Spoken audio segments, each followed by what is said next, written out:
Welcome to the Sheila Botelho Show, where we grow your success from the inside out. I'm Sheila Botelho, holistic business strategist and creator of the Seasoned Success Method. I help founders scale sustainably without sacrificing their soul or their well-being. And today we have a very special guest whose work aligns really beautifully with what we talk about in this space: courage, clarity, and leading from your core instead of your conditioning. Aly Breathe is a business and mindset mentor known for helping founders transform who they are before redefining what they do. And her work blends grounded confidence with courage, self-inquiry that is often guided by her signature ocean metaphor, helping leaders clear what's been blocking them so they can rise with clarity and truth. She's the host of the Brave Enough to Win podcast as well. Aly, thank you so much for joining me. I am so happy that you're here. And before we dive in, what has your week been like in terms of doing this work in the world? Anything that's coming to mind? I love that. Well, thank you so much for having me. I am so excited to be here. And I love that question because it comes back to the present moment, not in general, like what is happening, but to come to the present moment.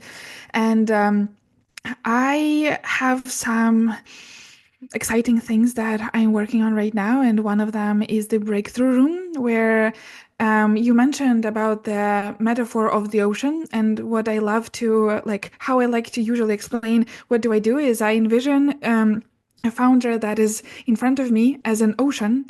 And deep down, they have all of the questions, like the answers to their questions. They have the happiness, the wisdom, everything is already inside, but they keep swimming on the level of the shallow net. I'm not good enough. It's not going to work. It is too hard. And I am a diver. I'm diving inside of their ocean to remove that net, to let them swim deeper into their own value, to then skyrocket in business and life. And the breakthrough room, what I am doing right now is I create that experience as a dive inside the ocean for the group. So then everyone all together can experience. And when it is a group, when we are doing that all together, it's 10 times more powerful. And I am right now working on very deeply on that. And I'm very, very excited about that. Oh, I love it. I love this metaphor. And I just recently moved actually to the Niagara region, and I'm literally right on Lake Erie. And so I'm walking by the lake, and the Great Lakes are so big. That's why they call them great. And it feels like you're on the ocean, right? And so the water analogies, I'm all about the water analogies right now. So I'm so happy that you shared that.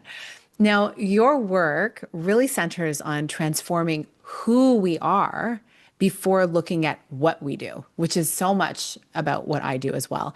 Why do you believe that identity work is the missing link for so many founders who feel stuck, even though they're successful on paper? Mm. I really love the analogy of the people who are in sports. And when we think about Olympic champions, they never reach the first place by themselves. Right. And the team who is behind them is not specifically to make them better athletes, which is that too, but the main thing is to keep their mindset accountable to the level of vision that they have for themselves. And the main idea is that they just need to keep that athlete all the time believing that they are already on that first place at that podium. They already receiving that medal. Not from the standpoint, I'm a king and a queen right now and everything is amazing. But no, from the standpoint, who I need to be to become that person, who I need to do, and what specific actions do I need to do in order to get there. Same in business. We'll never be able to build $1 million business on $10,000 mindset. Mm. That is just impossible. If we think of Steve Jobs and Pete, the Steve Jobs and Pete have the same goal in mind. They want to create a big software company. Mhm. But because Steve Jobs has clear idea around who does he need to be, that he never gives up, that he is always around people who is building that big companies. Hmm. His mindset is on that level. So for his mindset, it's a norm to think on a scale of Apple. But for Pete, maybe the norm is to keep his mindset on the level of just a garage business that will never be on the scale of an Apple. And I love to Mm. ask the question of my clients is, do you want to be Steve or do you want to be Apple? Um, Mm. do you want to be Steve or do you want to be Pete? And Mhm. usually they want to be as a Steve, and then for that we need to make them believe that they are Steve first, that they are somewhat special, not from Mhm. the egoistic standpoint, but from the point of they need to believe in themselves first, because 99% of cases, the main barrier that prevents people from getting there is their own head, their old patterns that keep them to listen the same radio that they've been listening for decades before that. And when we start building business, when we start scaling the business, we are stepping out of the comfort zone. And the usual and the main function of our brain is to keep us in that comfort zone. Of course, our brain will make everything to sabotage ourselves, not to let us go in front. It's so true. And it's like when we think about this, it's not just at the beginning. This Exactly. happens constantly through our lives. And I have certainly my own stories where you reach certain levels and then, oh, something new, I've never done this before, and starting to doubt, and then finding the support, getting the support, creating the support system and moving through it. So many of my clients are there too. These very, very successful people, men and women who have been perhaps in the field of business for 20 plus years, 10 years, and still when they want to do something new, it's like even medical doctors, people who've gone to school forever and ever, and they're wanting to branch out into something new, and yet they doubt, well, is this really going to work? Are people really, am I the one for this? And I always feel like if something has been on your heart, you've been called to it, it is meant for you. And the biggest part of the work that people are going to do is exactly that. It's what's going on in their mind. And I Yes. think so that really is what imposter syndrome is. And this is part of how you describe it through a very compassionate, grounded lens. And so, with that in mind, what do you think is the deeper root then beneath the imposter syndrome that may show up for these experienced founders that I was just referencing? If I go very, very deep, I would arrive into the world that is used to operate from the idea I'm going to school, I have to work, and I am a part of a system. I am a part Mhm. of the movement where I just have to work at the same company forever and ever and ever. And we are talking here about creating something on our own, standing out from the crowd. Luckily, we're living right now in the world when it's much more common to do and much more appreciated, much more celebrated in the world that people, women and men, go out there and start creating something on their own. It hasn't been like that before. Everyone would think that you are a crazy person for going ahead and hoping that you would do that and believing that you are like crazy enough to believe that you can move that mountain on and really start getting money off that. And the that conditioning created so much of fear for all of us. And it's so interesting that 90% of the episodes on my podcast that I have with a variety of different people are all about same root. I am not good enough. Yeah. Yeah. I've seen that so much. And it's interesting. It is totally, it's a cultural norm that we've totally upended, especially in the last decade. And I would say even in the last 5 years with so many people advancing and creating their own businesses because out of necessity. And then as a result of the necessity, all of these new structures were initiated and different businesses were started to help support these founders. Thank God for the people who did think outside of the box. Otherwise, we would not be having this conversation on Zoom. We would not be using like whatever kind of computer we're using to have this technology. The dreamers are so needed. And this feeds into a whole conversation I'm going to be talking about soon about the creator spirit, right? We are co-creators, I believe, with God, with the universe, and we need to do it. And yet, the conditioning of the past is very, very strong, especially depending on where our ancestral roots are. I think really every single culture has really traumatic historical experiences, whether it's been just lived or witnessed or written about in history, that it keeps us wanting to be safe. So it's really powerful to actually name it, because when you name it, then you can really make some changes. And, again, I love this ocean metaphor that you were talking about untangling the nets and diving beneath the surface and rising with clarity. And this really is exactly what you're doing, what you're talking about right now. I would love to hear, can you share a moment in your own journey where you realized that you were swimming with tangled nets, and what shifted you to clear them? My biggest net was exactly the same that people are coming to me and talking about, is that I'm not good enough. And the sub conditioning above that was that I needed to be slimmer to be loved. I needed to work harder to be valued.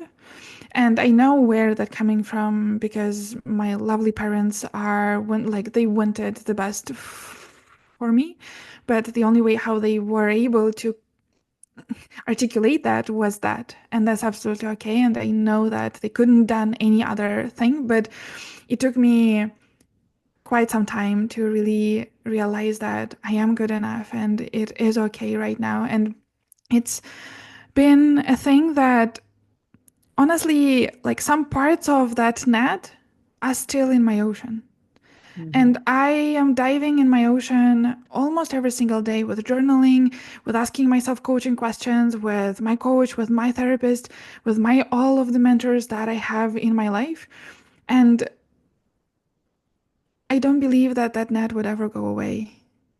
And it's not a bad thing or a good thing. It's just the reality that we need to accept, because as long as we try to fight it, that we like as long as we think that, oh my Lord, that is our trauma and it will never go away, then we'll be in the position of a victim.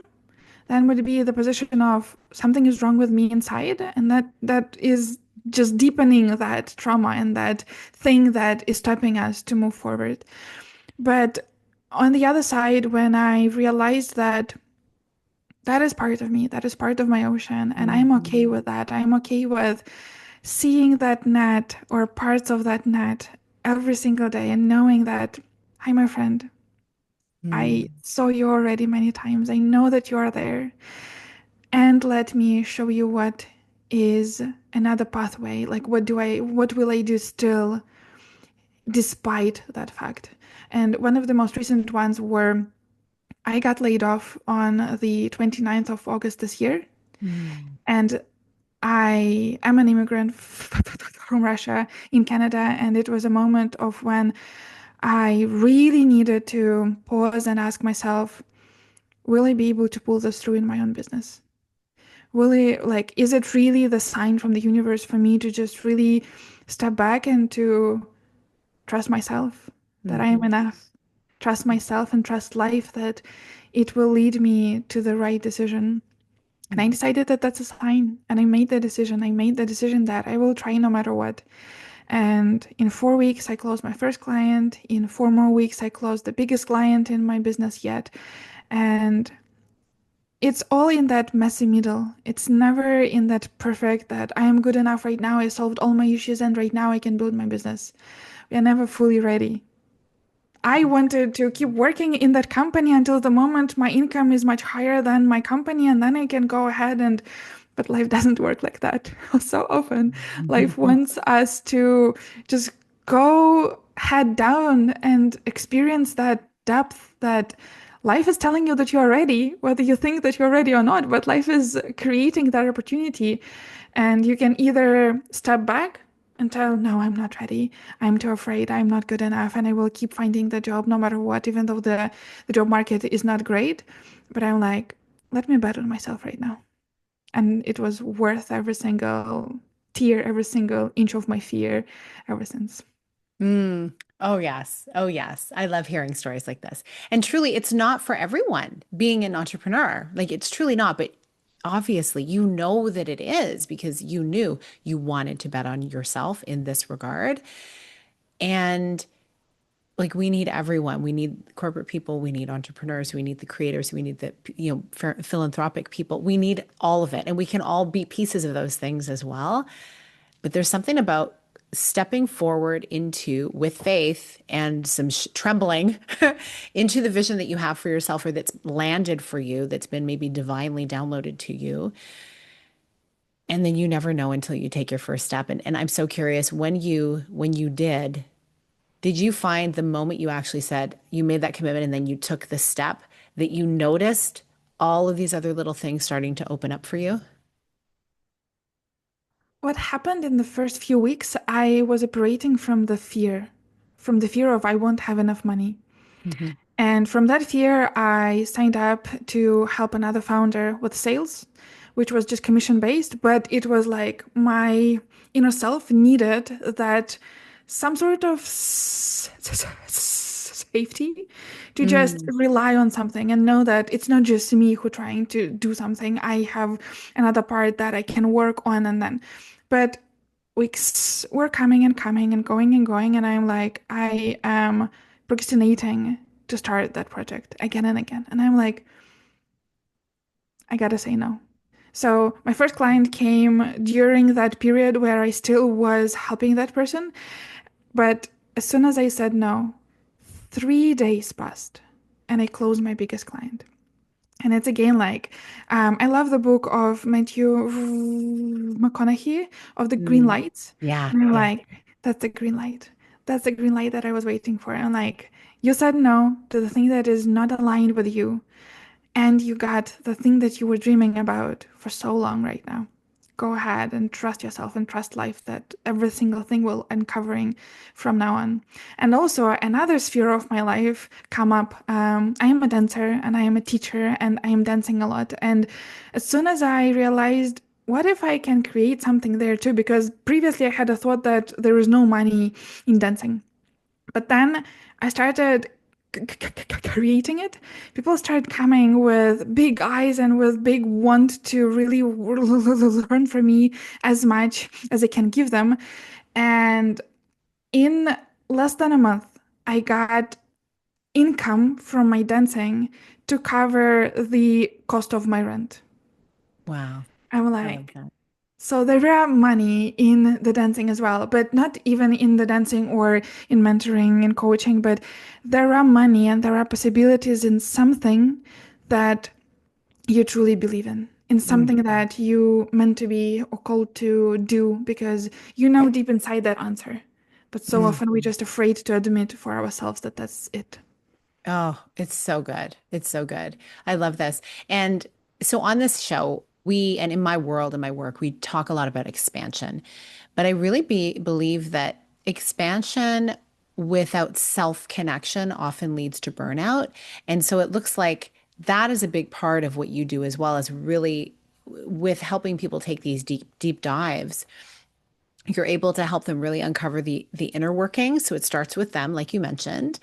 And my audience is also full of women who are in a transition season where they're scaling and shifting or reinventing something. And so your story right now of it's really mirrors what they go through in deciding to take a step and then having other little options pop up their head that can actually, it could be a good thing, but it could also serve to distract them.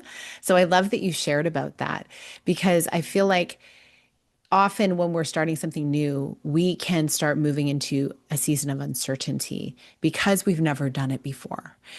And I think the thing that ties it all together, you've been talking about in your work, is how you guide people into an honest and clean inner dialogue. So, what changes in someone's business when their inner conversation becomes more truthful and less performative? Like when they're actually saying the things that are they're true, even though they've not experienced it yet, but it's actually in support of them. Like, what have you noticed? One client of mine was trying to build business for 18 months. 18 months, no clients, lots of work, lots of different mentors. Yeah.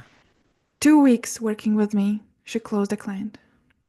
What do you think the reason for that was? Like, what was this the She little key gem that changed, you gave her?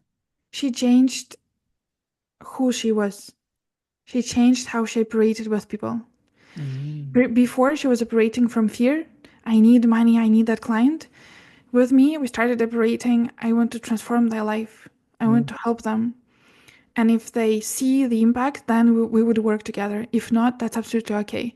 But for so many people, we act like it's absolutely okay not to have that client, but deep inside, we still have that fear that want to scream, I want that client, I need to pay my bills. yeah. Until the moment you really embody that, like you need to count your money and understand how much money do you have so that fear would go away, and then really become that person.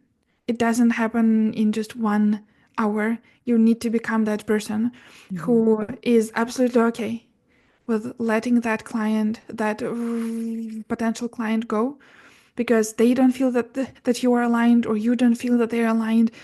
Once you really understand that that's okay, your energy shifts and you can't fake your energy in any way. People feel that.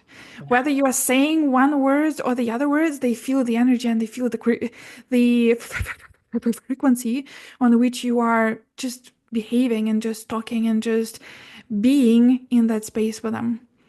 And Mhm. as soon as you are safe inside, because Mm, so many of us want to get to the safety moment in the business, but as soon as you are safe inside, as soon as you let go, as soon as you're all of the tension removed from your body, then you can start creating the transformations for people. And then it's not going to be a question how much or whether yes or no, but it's going to be when we start. yeah. Yeah. That safety feeling. It's almost like, so I have a cat. I had a dog growing up. My little cat he's so sweet and he seems to know, and I've noticed this with other animals as well. They know, they sense the tone, they get the vibe. They know when you need a little extra TLC. They know when to stay out of the way. Also, it's sensory, it's energetic, and that's without humans needing to even say a word. And so I believe like this work we're talking about this inner work, it helps us to also cultivate the type of energy that is really required to achieve what we want.